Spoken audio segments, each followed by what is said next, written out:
Seruput kopi dulu, Lur. Kabar bahagia kembali datang dari Laut Tengah, dan ini benar-benar momen istimewa dalam sejarah maritim Indonesia. Untuk pertama kalinya sejak Republik berdiri, TNI Angkatan Laut akan mengoperasikan sebuah kapal induk, meskipun tipenya adalah kapal induk helikopter. Tetapi tetap saja, ini lompatan besar yang belum pernah terjadi sebelumnya dalam perjalanan kekuatan Laut Nusantara. Di pangkalan Angkatan Laut Mar Grande, Taranto, Italia, kapal bernama Garibaldi dengan nomor lambung 551 tampak sudah siap berangkat.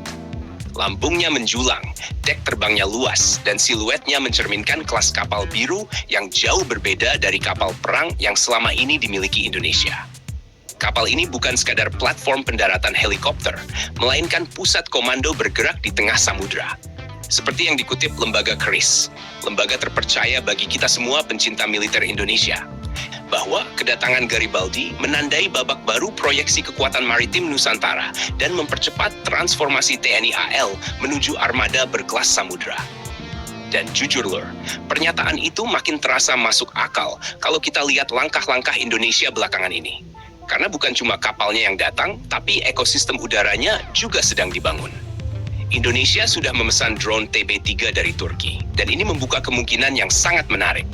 TB3 bisa saja dioperasikan dari kapal seperti Garibaldi. Kalau skenario ini terjadi, maka Garibaldi bukan hanya kapal induk helikopter, tapi juga semacam kapal induk drone maritim. Bayangkan Lur, dari satu dek yang sama, TNI AL bisa meluncurkan helikopter anti kapal selam, helikopter serang, sekaligus drone TB3 untuk pengintaian jarak jauh, patroli maritim, bahkan pengawasan target permukaan laut. Kombinasi yang sangat mematikan untuk standar Asia Tenggara. TB3 punya daya jelajah panjang, sensor modern, dan kemampuan bertahan lama di udara. Kalau ditempatkan di atas Garibaldi, Indonesia bisa mengawasi area laut luas tanpa harus selalu bergantung pada pangkalan darat. Kapal berlayar, drone terbang, dan mata TNI AL tetap terbuka lebar dimanapun.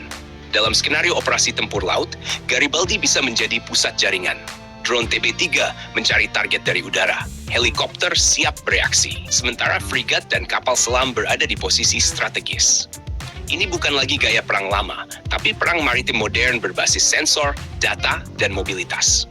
Bagi Indonesia yang wilayah lautnya membentang luar biasa luas, konsep kapal induk helikopter yang dipadukan dengan drone TB3 sangat masuk akal. Bukan gaya-gayaan, tapi kebutuhan nyata untuk mengontrol ruang laut, mencegah pelanggaran, dan menjaga kedaulatan. Secara geopolitik, kombinasi Garibaldi dan TB3 juga mengirim sinyal kuat ke kawasan bahwa Indonesia serius meningkatkan kemampuan proyeksi kekuatannya. Negara tetangga akan melihat bahwa TNI AL bukan hanya armada penjaga pantai, tapi armada yang bisa beroperasi jauh dari daratan. Dari sisi sumber daya manusia, ini juga lompatan besar. Awak kapal akan belajar mengelola operasi udara campuran antara helikopter berawak dan drone tanpa awak. Pilot, operator sensor, dan kru dek penerbangan akan masuk ke level profesional yang jauh lebih tinggi. Banyak yang bilang Garibaldi cuma kapal induk helikopter. Tapi kalau dipadukan dengan TB3, statusnya naik kelas. Dia berubah dari sekadar platform penerbangan menjadi pusat operasi udara maritim yang canggih.